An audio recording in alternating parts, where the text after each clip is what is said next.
এইটো ভিডিঅ'ৰ জৰিয়তে খুব এটা গুৰুত্বপূৰ্ণ বিষয় আলোচনা কৰিম বুলি ভাবিছোঁ। বৰ্তমান চৰকাৰে উচ্ছেদ অভিযান চলাই আছে বেদখলকাৰীসকলৰ ওপৰত।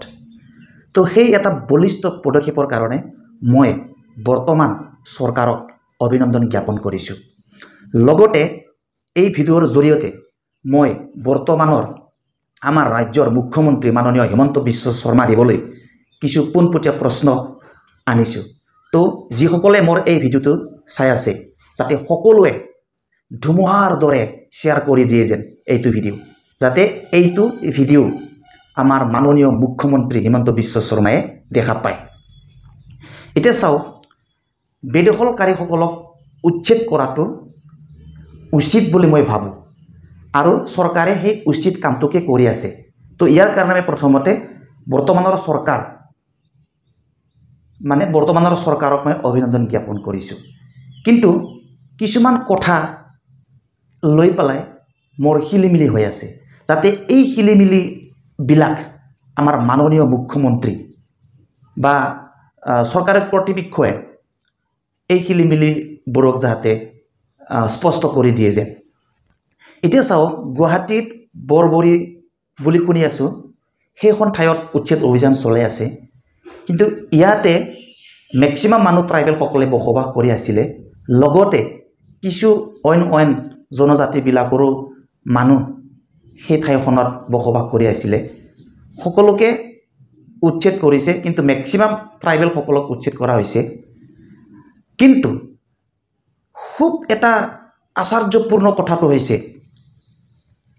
সেই ঠাইখনতে বসবাস কৰি থকা বৃহত্তৰ কিছুমান বিল্ডিং, যেনে জয়ন্ত মল্লদেৱৰ বিল্ডিং, আজমলৰ খুব প্ৰচণ্ড এটা বিল্ডিং, আৰু হিমত চিংকা খুব ডাঙৰ এটা বিজনেছমেন, তেখেতৰ প্ৰচণ্ড বিল্ডিং আছে ওচৰতে, য'ত পানী যোৱা নলীৰ ওচৰতে থিয় হৈ আছে বিল্ডিংখন। সেই বিল্ডিংবিলাক উচ্ছেদ নকৰি, নাভাঙি, সৰু সৰু মানুহবিলাকৰ যিসকলে সৰু বেপাৰ বাণিজ্য কৰি পেলাই খাই আছে, যিসকলে নিজৰ পেটৰ কাৰণে যুঁজি আছে, সৰু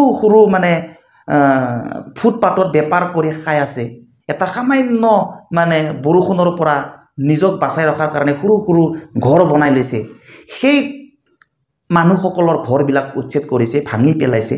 কিন্তু ডাঙৰ মানুহ যিসকলে ৰাজনীতিকভাৱে অলপ উন্নত মানৰ কিছুমান ৰাজনীতিক নেতাবিলাকৰ লগত জড়িত থকা, জয়ন্ত মল্ল খুব ডাঙৰ এটা ৰাজনীতিবিদ, হিমত চিংকা, আজমল ডাঙৰীয়া, তেখেতসকলৰ ঘৰটো আজিলৈকে কিয় উচ্ছেদ কৰিব পৰা নাই?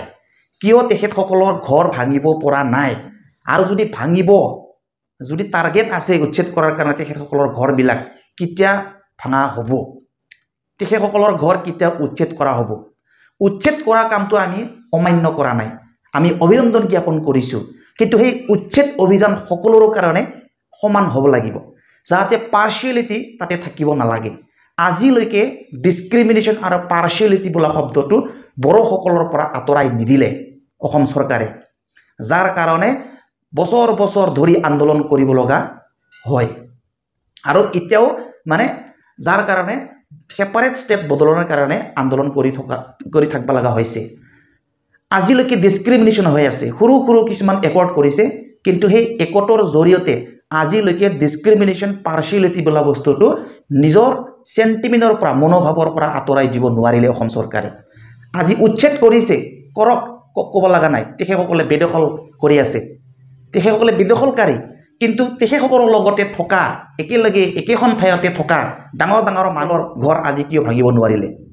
আৰু যদি ভাঙিব, তেতিয়া কেতিয়া ভাঙা হ'ব তেখেতসকলৰ ঘৰটো? আমি মানি ল'ম, আমি শান্তি হ'ম, আমি আনন্দিত হ'ম যদি ট্ৰাইবেলসকলৰ লগতে তেখেতসকলৰ ঘৰটোও যাতে ভাঙি দিয়ে, কাৰণ তেখেতসকলেও বেদখল কৰি আছে। তেখেতসকলে, ট্ৰাইবেলসকলে তাত থকা ট্ৰাইবেলসকলে যিমান বেআইনীভাৱে দখল কৰি আছে, সেইসকল ব্যক্তিও বেআইনীভাৱে সেই মাটি দখল কৰি আছে। তেখেতসকলৰ ঘৰটো নাভাঙি, সৰু সামান্য সাধাৰণ মানুহবিলাকৰ ঘৰটো ভাঙি পাৰ্চিয়েলিটি কৰি পেলাই, ডিছক্ৰিমিনেশ্যন কৰি পেলাই কি কৰিব বিচাৰিছে? কি দেখুৱাব বিচাৰিছে? এইটো হৈছে প্ৰথম প্ৰশ্ন। দ্বিতীয়টো প্ৰশ্ন হৈছে আমি জনসাধাৰণে আমি আইন ভাল পোৱা, প্ৰশাসন ভাল পোৱা, নিয়ম নীতি ভাল পোৱা ব্যক্তিসকলে ৰাইজে সেইবিলাক চাবলৈ হেঁপাহেৰে বাট চাই আছোঁ। তেনেকুৱা বহুত জাগা আছে য'ত মানে বেদখল কৰি আছে মানুহসকলে, বেদখলকাৰী ঘৰ বনাই লৈছে। সেইবিলাক জাগা ৰেলৰ মাটি, সত্ৰৰ মাটি, ফৰেষ্টৰ মাটি সেইবিলাক কেতিয়া উচ্ছেদ কৰা হ'ব আৰু যাতে সেই উচ্ছেদ কৰাবিলাকো যাতে পাৰ্চিয়েলিটি নহয়, ডিছক্ৰিমিনেশ্যন নহয়। সেইখন ঠাইত ট্ৰাইবেল থাকে, প্ৰথমতে সেইখন জাগা উচ্ছেদ কৰিব লাগে। সেইখনত মানে ট্ৰাইবেল অকণমান কমকৈ আছে, সেইখন জাগাটো মানে অকণমান পিছত উচ্ছেদ কৰা হওক বা সেইখন জাগা উচ্ছেদ কৰা নহওক। তেনেকুৱা যাতে পাৰ্চিয়েলিটি নহয় আইনবিলাক, কাৰ্যবিলাক যাতে তেনেকুৱা পাৰ্চিয়েলিটি নহয়, সেইটোৰ কাৰণে বিনম্ৰতাৰে অনুৰোধ জনাইছোঁ।